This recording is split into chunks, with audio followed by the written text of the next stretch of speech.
নমস্কার প্রিয় ছাত্রছাত্রী, আমি তোমাদের শুভময় স্যার। আজকে নতুন একটা ভিডিও নিয়ে হাজির হয়েছি তোমাদের সামনে।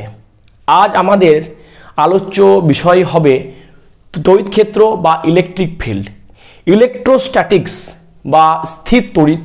এই যে একটা তোমাদের টপিক, সেটা WB CHSE হোক বা CBSE হোক, দুটো বোর্ডের ক্ষেত্রেই এই যে টপিকটা, এই টপিকের যে ইলেকট্রিক ফিল্ড পোর্শনটা, এটা হবে আজকে আমাদের আলোচ্য বিষয়। তোমরা ক্লাসটি আমার শেষ অবধি দেখবে। ভালো লাগলে আমার এই ক্লাসটা দেখার পর তোমরা চ্যানেলটি সাবস্ক্রাইব করবে এবং বন্ধুদের মধ্যে শেয়ার করবে, লাইক করবে এবং কমেন্ট করে জানাবে যে আমার এই ক্লাসটি তোমাদের কেমন লাগলো। চলো তাহলে আজকে আমরা শুরু করছি তোমার ইলেকট্রিক ফিল্ড বা তড়িৎ ক্ষেত্র। তাহলে ইলেকট্রিক ফিল্ড বা তড়িৎ ক্ষেত্র, তাহলে চ্যাপ্টারটার নাম হচ্ছে ইলেকট্রিক ফিল্ড।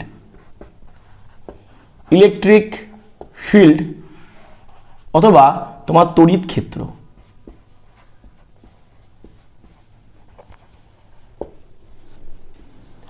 তো তড়িৎ ক্ষেত্র বোঝার আগে আমাদের বুঝতে হবে যে হোয়াট ইজ চার্জ।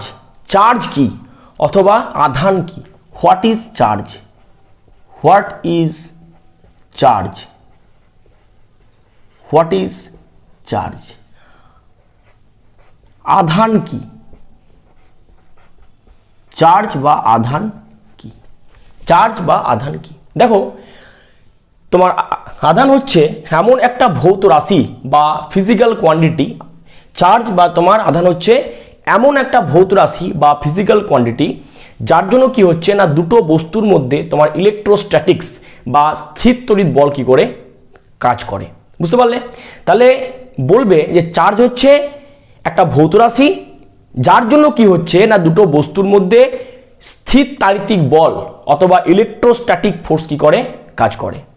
তাহলে এই যে কনসেপ্ট, এই কনসেপ্ট থেকেই আমাদের আসছে কি না, তোমার কুলাম্বস ল। তার আগে একটা কথা বলি, এটা তোমরা মনে রাখবে যে স্থির তাড়িতিক বল বা ইলেকট্রোস্ট্যাটিক ফোর্স কিন্তু চার্জের জন্যই লাগবে। যদি চার্জের জায়গায় সেটি হয়ে যায় মাস বা হয়ে যায় ভর, তখন ওই দুটো বস্তুর মধ্যে যে বল কাজ করে সেটাকে আমরা বলি মহাকর্ষ বল। অর্থাৎ দুটো বস্তুর মধ্যে চার্জ থাকলেই তোমার কি বল কাজ করবে না, ইলেকট্রোস্ট্যাটিক ফোর্স বা স্থির তাড়িতিক বল। আর ভর থাকলে কি কাজ করবে, মহাকর্ষ বল। তাই ডিপেন্ড করবে, তাই চার্জ না মাস, তার উপর ডিপেন্ড করবে ফোর্সটা কি ফোর্স। তাহলে ওই জন্যই চার্জটা খুব ইম্পর্টেন্ট। ওই জন্য চার্জের যে ডেফিনেশন আমরা কিন্তু এইভাবে আমরা দিতে পারি। তাহলে আমরা চলে আসব যে এই স্থির তাড়িতিক বল সংক্রান্ত তোমার কুলাম্বের সূত্র। বিজ্ঞানী কুলাম্ব কি বলছে? বিজ্ঞানী কুলাম্বের সূত্রটা মনে রাখবে, বিন্দু আধান বা পয়েন্ট চার্জের জন্যই কিন্তু আমরা এটা কাজে লাগাই বা এটা কিন্তু প্রযোজ্য, অ্যাপ্লিকেবল। ব্যাপারটা কি হচ্ছে, বিজ্ঞানী কুলাম্ব কি বলছেন? কুলাম্ব বলছেন যে ধরো দুটো চার্জ আছে, দুটো চার্জ আছে, একটা Q1 আর একটা তোমার কি Q2, এবং এদের চার্জের মধ্যে ডিস্টেন্স হচ্ছে স্মল r। ওকে, তো এগুলোকে পয়েন্ট চার্জ বলছি কেন? দেখো, পৃথিবী থেকে সূর্যের কিন্তু দূরত্ব কিন্তু বিশাল, ঠিক আছে? তো কিন্তু যদি সাইজ দেখি, তো সূর্যের সাইজটাও বিরাট, পৃথিবীর সাইজটাও বিরাট, কিন্তু ওদের মধ্যে ডিস্টেন্সটা এত বেশি যে মহাকাশ থেকে যদি আমরা দেখি, তাহলে সূর্য আর পৃথিবীকে দেখে মনে হবে কি পয়েন্ট বলে মনে হবে, বিন্দু বলে মনে হবে, তাই না? অর্থাৎ এদের চার্জের মানটা যেমন হচ্ছে হোক, কিন্তু এদের দূরত্বটা আমাকে এমন নিতে হবে যাতে করে দূরত্ব সাপেক্ষে চার্জের ভ্যালুগুলো কি হয়, স্মল হয়, অর্থাৎ দেখে মনে হয় যেন বিন্দু। বুঝতে পারলে? তাহলে এই যে ফর্মুলাটা, মানে কুলাম্বের যে কনসেপ্টটা, অর্থাৎ কুলাম্বস ল বা কুলাম্বের যে সূত্র, কুলাম্বের যে সূত্র, এই সূত্রটা বা কুলাম্বস ল, কুলাম্বস ল এই যে কনসেপ্টটা, এটা কিন্তু পয়েন্ট চার্জের জন্যই কিন্তু কি প্রযোজ্য। তো কি বলছে না, Q1 Q2 যদি দুটো পয়েন্ট চার্জ হয় বা বিন্দু আধান হয় এবং ওদের মধ্যবর্তী দূরত্ব যদি r হয়, তাহলে ওদের মধ্যে যে ফোর্সটা কাজ করবে, সেই ফোর্সটা কি হবে না, ওদের যে চার্জ, সেই চার্জের যে মাল্টিপ্লিকেশন তাদের সঙ্গে হবে ডাইরেক্টলি প্রপোর্শনাল। অর্থাৎ ওই ক্রিয়াশীল বলটি হবে তাদের আধানের গুণফলের সমানুপাতিক।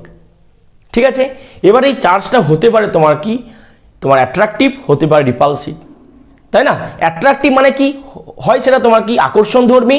রিপালসিভ মানে কি, সেটা হচ্ছে তোমার কি বিকর্ষণধর্মী। ওকে, যদি দুটো চার্জই হয় প্লাস, তাহলে হয় দুটো প্লাস কিংবা দুটো মাইনাস, তাহলে তোমার কি হবে, বিকর্ষণ হবে।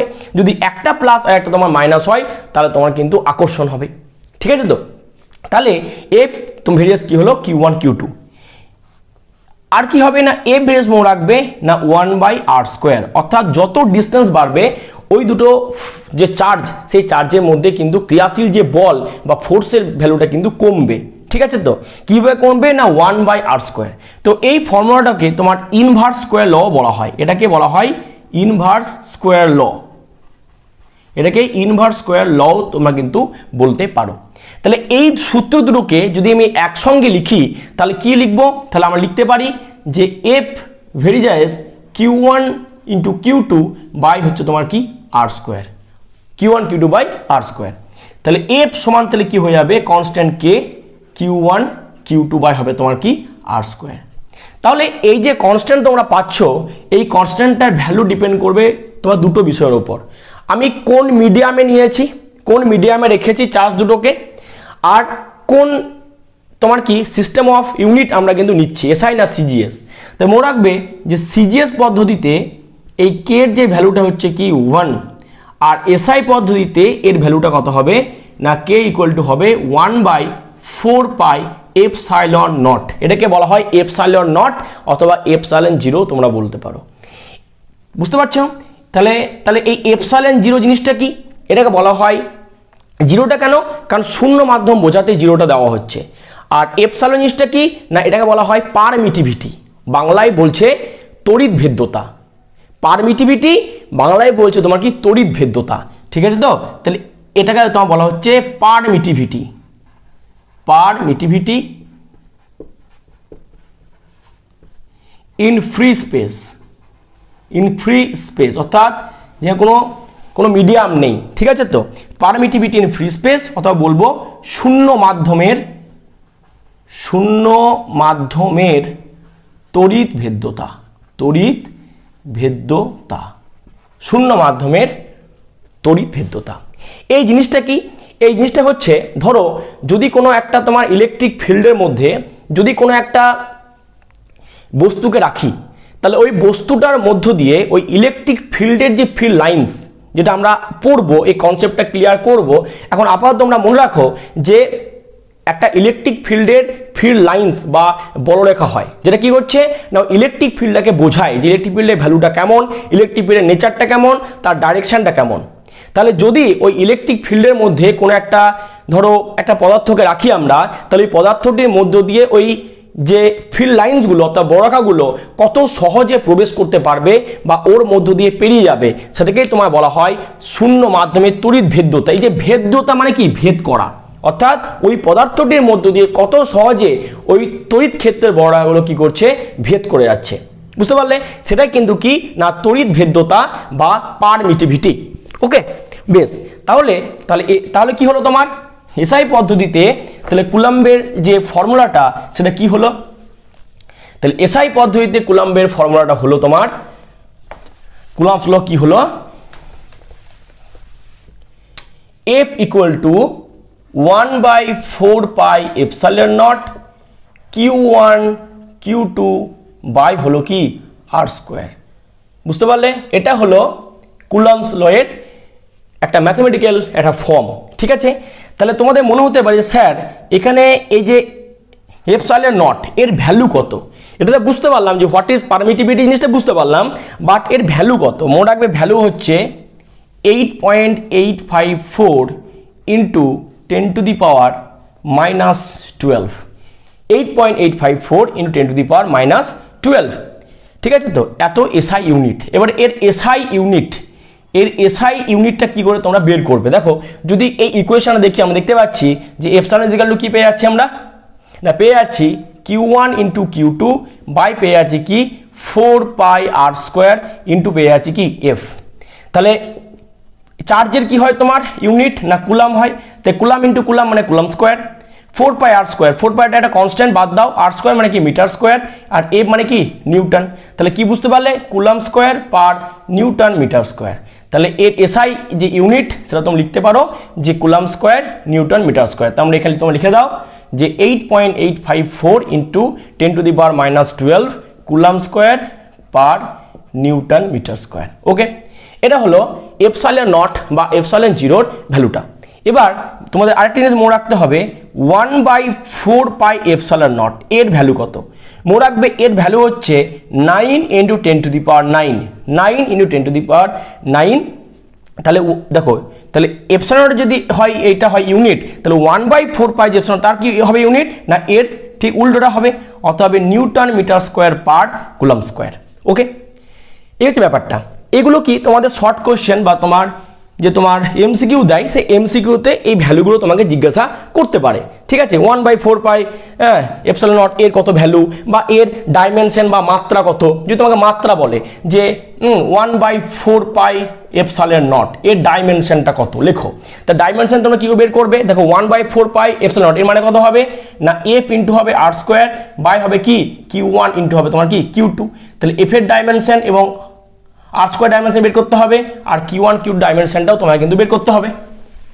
তাহলে এখানে এই যে এফ এর ডাইমেনশন কি হবে ml টু দি পাওয়ার হবে -2, আরটা ডিস্টেন্স তাই হবে l স্কোয়ার, আর Q1 যে Q এর কি ডাইমেনশন হয় IT, অর্থাৎ কারেন্ট I আর টাইম T, তাহলে এটা হয় IT। যে দুটো Q আছে তাহলে হয়ে যাবে তার স্কোয়ার হয়ে যাবে। তো কি হয়ে যাচ্ছে দেখো, তাহলে হয়ে যাচ্ছে ml3, তাহলে হয়ে যাচ্ছে I টু দি পাওয়ার -2 আর টি টু দি পাওয়ার হয়ে যাচ্ছে কি -4। তো this is the dimension of 1/4π ε0।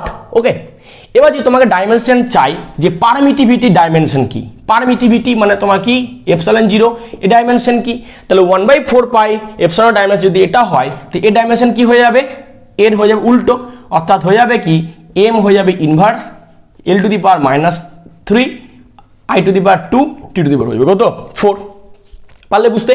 দেখো তাহলে আমরা খুব সহজে এই ডাইমেনশনটা কিন্তু বের করতে পারলাম। ওকে, তো এবার চলে যাব আমাদের নেক্সট আলোচ্য বিষয়, সেটা হচ্ছে কুলম্বের যে সূত্রটা বা কুলম্বস এর ল, তার ভেক্টর ফর্মটা হবে কি, vector form of Coulomb's law. তাহলে এবার আমরা চলে যাব vector form of Coulomb's law, vector form of Coulomb's law. তোমরা এগুলো খাতাতে নোট করো, অথবা এখন আপাতত এগুলোকে তোমার কি বলবো স্ক্রিনশট করে রাখো, পরবর্তী ক্ষেত্রে তোমরা এটা নোট করে নেবে। আমার এই ক্লাসটি তোমার যদি ভালো লাগছে তোমরা অবশ্যই ক্লাসটা লাইক করবে এবং সাবস্ক্রাইব করবে আমার চ্যানেলটা, এবং বন্ধুদের মধ্যে যত পারো শেয়ার করো।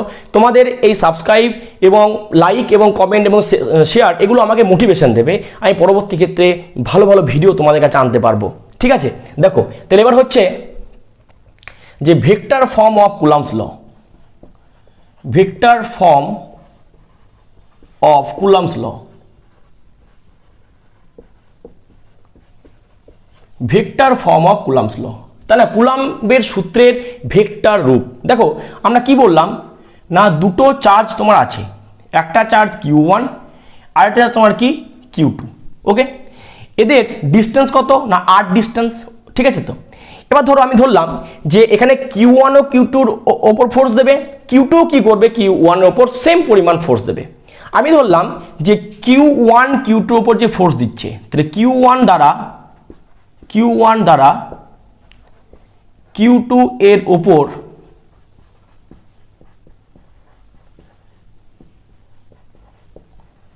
ক্রিয়াশীল বল, এটাকে আমি ধরলাম, এর মান ধরলাম F, ধরলাম 2 1, ধরলাম কি 2 1, অর্থাৎ force on Q2 due to Q1, Q1 দ্বারা Q2 ওপর, তাহলে Q2 ওপর force, the force on Q2 due to Q1 অথবা বাই Q1 কত হয়ে যাচ্ছে F21। তাহলে বলো F21 এর ভ্যালু কত হবে, F21 এর ভ্যালু হবে 1/4π ε0 Q1 Q2 by r square. এবার যখন ভেক্টর ফর্মুলা লিখবো হুট করে কোনো জায়গায় ডট বা ক্রস দিও না, ডট ক্রস দিলে কি হবে জিনিসটা কিন্তু মিনিংটাই পাল্টে যাবে, তাহলে আমাদের এখানে ফুটকি বা ডট দেওয়া কিন্তু যাবে না। দেখো এবার কি হচ্ছে, যদি এটাকে আমি ভেক্টর ফর্মে বোঝাতে হয় তো দেখো ফোর্সটা কাজ করছে কার ওপর, Q2-র ওপর ফোর্স কাজ করছে, তাহলে Q2 কি করতে হবে, ফোর্সের ভ্যালু তো আমি পেলাম, তাহলে এর ডাইরেকশনটাও আমাকে দিতে হবে। তাহলে বলো যে Q1 এর তো পজিশনটা কি হবে, এই Q2 এর পজিশনটা কি হবে, তো Q2 এর পজিশনটা আমাকে দেখতে হবে কি Q1 এর রেসপেক্টে, কারণ এখানে আর কেউ নেই যে তার রেসপেক্টে আমি তার পজিশনটা দেখবো, আছে কে না শুধুমাত্র আছে Q1। তাহলে Q1 এর রেসপেক্টে Q2-র পজিশন ভেক্টরকে আমরা ধরলাম যে Q1 এর রেসপেক্টে Q2 এর পজিশন ভেক্টরকে ধরলাম R12, অর্থাৎ R12 কি হচ্ছে, R12 ভেক্টরটা কি হচ্ছে Q2 এর পজিশন ভেক্টর Q1 এর সাপেক্ষে, অর্থাৎ position vector of Q2 with respect to Q1, অর্থাৎ Q2 এর অবস্থান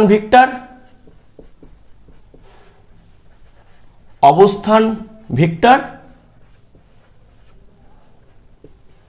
Q1 এর সাপেক্ষে, Q1 এর সাপেক্ষে। ওকে, তাহলে আচ্ছা, তাহলে আমরা কি বলতে পারি, দেখো আর এটা যদি ভেক্টর হয় এর একক ভেক্টর কি হবে?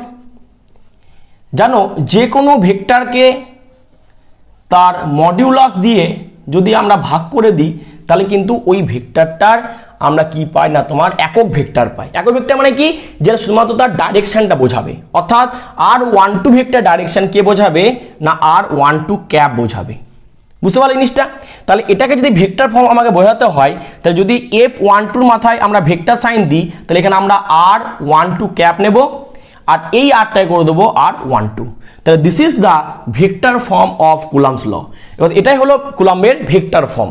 অর্থাৎ আমি এখানে ধরে নিয়েছি যে Q1 Q2 হচ্ছে কি একই জাতীয় দুটি চার্জ, অর্থাৎ দুটোই প্লাস কিংবা দুটোই মাইনাস, অর্থাৎ দুটোর মধ্যে কি হবে, রিপালশন বা বিকর্ষণ ঘটবে। বুঝতে পারলে জিনিসটা? তার মানে Q1 Q2 উপর যে বিকর্ষণ করে তার বলের দিকটা কোন দিকে হবে, Q1 থেকে Q2 দিকে হবে, তাই না? Q1 Q2 কে দূরে সরিয়ে দেবে, তাহলে বুঝতে পারছো তার দিকটাই কি হয়ে যাচ্ছে, R12 ক্যাপের দিকও হচ্ছে তার দিকে, অর্থাৎ Q1 থেকে Q2 দিকে। তাহলে এই কনসেপ্টটা একদম ঠিকঠাক কনসেপ্ট। ওকে, তাহলে দেখো তোমরা এই কয়েকটা লাইনের মাধ্যমে তোমরা কিন্তু পরীক্ষায় যদি কোশ্চেন তোমাদের আসে 2024-এর যে তোমাদের উচ্চ মাধ্যমিক, সেটা হয় CBSE কিংবা তোমাদের WBCHSC, তোমরা অতি সহজে এইভাবে কয়েক লাইনের মাধ্যমে বোঝাতে পারবে। দেখো ফিজিক্স হচ্ছে একটা কনসেপচুয়াল সাবজেক্ট। এই সাবজেক্টটাতে তোমার বেশি কিছু লিখতে হয় না, কিন্তু তুমি যেটুকু লিখবে সের জন্য কনসেপচুয়ালি এবং সায়েন্টিফিক্যালি যেন ঠিক হয়। এটাকে এখানে কিছু মানে বেশি কিছু লেখার দরকার নেই, কিন্তু যেটুকু লিখবো যেন ঠিকঠাক লিখে আসি। ঠিক আছে? তো এক পাতা, দেড় পাতা, দু পাতা লিখলাম, কিছুই নেই ভেতরটাতে, গল্প করা আছে, তাহলে কিন্তু নাম্বার পাবে না। আমায় কিন্তু ঠিকঠাক লিখে আসতে হবে। ঠিক আছে? এই যে ব্যাপার। তাহলে এটা হলো ভেক্টর ফর্ম অফ কুলাম্বস ল। দেখো এবার আমরা কি করব না, ইলেকট্রিক ফিল্ডটা দেখবো, যে হোয়াট ইজ ইলেকট্রিক ফিল্ড, যেটা আমার চ্যাপ্টারটার নামই কি হচ্ছে না, ইলেকট্রিক ফিল্ড। ওকে, আর যদি বলে যে what is the limitation of coulomb's law, তাহলে বলবে যে কুলাম্ব লয়ের লিমিটেশনটা কি, তোমরা বলবে this law is applicable only for point charges. মানে এই লটা কি বিন্দু আধান বা পয়েন্ট চার্জের ক্ষেত্রে কিন্তু প্রযোজ্য। আর বিন্দু আধান কি কনসেপ্ট তোমাদের বললাম, যে আধানের মানটা হতে পারে বেশি, কিন্তু ওদের মধ্যবর্তী দূরত্বটা এত বেশি হবে যে চার্জগুলোকে আমরা পয়েন্ট চার্জ রূপে কিন্তু ধরে নেব। এবার দেখো যে হোয়াট ইজ ইলেকট্রিক ফিল্ড। দেখো ধরলাম যে এটা হচ্ছে একটা বিন্দু তোমার আধান বা পয়েন্ট চার্জ প্লাস কিউ। তাহলে এই যে বিন্দু আধান বা চার্জ, একে ঘিরে কি হবে, একটা অদৃশ্য একটা অঞ্চল জুড়ে কি হবে, সে তার প্রভাব বা তার যে প্রভাব বা তার ডমিনেন্স কি করবে, সে দেখাবে। অর্থাৎ একে ঘিরে একটা অদৃশ্য অঞ্চল তৈরি হবে। আর এই অঞ্চলের মধ্যে যদি আমি অন্য কোনো একটা চার্জকে নিয়ে আসি, সাপোজ +1 চার্জকে নিয়ে আসলাম, যেটাকে আমরা টেস্ট চার্জ বলছি। কি বলছি? টেস্ট চার্জ, অর্থাৎ টেস্ট করছি যে ইলেকট্রিক ফিল্ড আছে কিনা। তাহলে কি হবে, যদি এই অঞ্চলটার মধ্যে যদি আমি একটা +1 কুলাম্ব চার্জকে নিয়ে আসি, তখন কি করবে না, এই চার্জটাকে বলে সোর্স চার্জ। এটা কি বলা হচ্ছে? Source charge.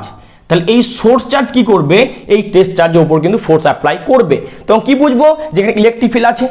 যত তুমি কাছে যাবে এই কিন্তু ফোর্সের ভ্যালুটা কিন্তু কি হবে, বাড়বে। আর যত দূরে যাবে ফোর্সের ভ্যালুটা কমবে। একসময় দেখবে কোনো ফোর্স কিন্তু কাজ করছে না, তাই বুঝতে হবে যে ওখানে কিন্তু কোনো ইলেকট্রিক ফিল্ড নেই। তো কি বুঝলে, যে কোনো একটা চার্জকে কেন্দ্র করে একটা অদৃশ্য অঞ্চল জুড়ে ওই চার্জটা তার প্রভাব বিস্তার করে। অর্থাৎ ওই অঞ্চলের মধ্যে যদি অন্য কোনো চার্জকে আমি নিয়ে আসি, তাহলে সেই চার্জের ওপর কিন্তু আকর্ষণ বা বিকর্ষণ বল কাজ করবে। এক্ষেত্রে হবে তোমার বিকর্ষণ, যে দুটোই পজিটিভ। যদি আমি নেগেটিভ চার্জকে নিয়ে আসতাম এই যে চার্জটাকে, তাহলে হতো তোমার কি আকর্ষণ হতো। তাহলে ওই অঞ্চলটাকে আমরা বলছি তোমার ইলেকট্রিক ফিল্ড। ওকে, তাহলে ইলেকট্রিক ফিল্ডের ভ্যালু কত হবে? দেখো ব্যাপারটা হচ্ছে কি, দেখো আমরা দেখলাম যে F = তাহলে হয়েছে কত, আমরা জানি F অর্থাৎ তোমার ইলেকট্রোস্ট্যাটিক ফোর্স = কত, 1/4πε0 Q1 Q2/r²। তাই না? কুলম্বের যে ল সেটা তোমার সেটা অনুযায়ী এটা হয়। এবার দেখো আমরা বলতে পারি যেখানে Q1 হচ্ছে কি, কিউ অর্থাৎ টেস্ট চার্জ, এটা হচ্ছে তোমার কি সোর্স চার্জ। আর এখানে Q2টা কি হয়ে যাচ্ছে না 1, এটা বলো তোমার কি বলা হচ্ছে টেস্ট চার্জ, এটা কি বলা হচ্ছে টেস্ট চার্জ। 1 ইউনিট ধরে নাও, 1 ইউনিট এটা বলা হচ্ছে টেস্ট চার্জ, এটা বলে তোমার কি টেস্ট চার্জ। তাহলে এফ এর এই যে ভ্যালুটা কি হয়ে যাবে, এফ এর ভ্যালুটা হবে না 1/4 pi epsilon naught q by হবে তোমার কি আর স্কোয়ার। তোমার এটাকে এফ না লিখে আমরা ক্যাপিটাল ই দিয়ে বোঝাই, এটাকে বলা হচ্ছে ইলেকট্রিক ফিল্ডের ইন্টেন্সিটি, অর্থাৎ ইলেকট্রিক ফিল্ডটা কতটা তীব্র। তাহলে ইলেকট্রিক ফিল্ডের ভ্যালু তাহলে কত হলো না, ইলেকট্রিক ফিল্ডের ভ্যালু হলো E equal to 1/4 pi epsilon naught q by r square. এটা কি একটা বিন্দু আধান বা পয়েন্ট চার্জের জন্য ইলেকট্রিক ফিল্ডের এই ভ্যালুটা আমরা পেলাম। তাহলে আজ এই ক্লাসটি এই অবধি। আমরা নেক্সট ভিডিওতে আমরা কিন্তু আরও বিস্তারিত তোমার আলোচনা করব। ইলেকট্রোস্ট্যাটিক পোর্শনটা খুব খুঁটিয়ে খুঁটে এবং ডেপথে গিয়ে আমরা পড়াশোনা করব। তোমরা সব ক্লাসগুলো দেখবে। প্রত্যেক বুধবার সন্ধ্যে 7টায় আমি ভিডিও দেব, 7টা থেকে 8টার মধ্যে ভিডিও দেওয়ার আমি চেষ্টা করব। তোমরা সাথে থেকো। ভালো লাগলে চ্যানেলটি সাবস্ক্রাইব করো, বন্ধুদের মধ্যে শেয়ার করো। ধন্যবাদ, রাখছি। ভালো করে পড়াশোনা করো। Thank you.